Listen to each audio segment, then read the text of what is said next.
Yes, karibuni katika banda letu la halmashauri ya wilaya ya Gairo. Mimi nitajikita zaidi kuzungumzia ushirika. Katika halmashauri yetu ya wilaya ya Gairo tuna vyama 21 mpaka sasa, ambavyo tuna vyama vya kilimo na masoko ambavyo vinajulikana kama AMCOS 20, lakini pia tuna SACCOS moja ya walimu inajulikana kwa jina la Gairo Teachers SACCOS. Tuko hapa leo kuonesha ushirika nini unafanya katika halmashauri yetu ya wilaya ya Gairo. Katika vyama vyetu hivyo 20 tuna vyama 7 ambavyo vyenyewe vinajishughulisha na zao la tumbaku, na unaweza ukaona pale tumekuja kudemonstrate zao la tumbaku.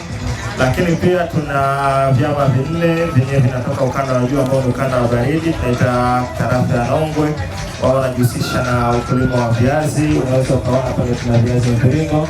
Lakini pia vyama hivyo vya milimani vinajihusisha na ulimaji wa parachichi, na tuna parachichi aina ya hasi, parachichi ya kisasa kabisa. Sambamba na hayo pia tunajihusisha na mfumo wa stakabadhi ghalani katika zao la mbaazi. Vyama vyetu vya ushirika vimefanya vizuri sana msimu uliopita, takriban ya bilioni 2.1 zimeingia kwa wakulima kupitia katika mfumo huu wa stakabadhi ghalani katika zao la mbaazi.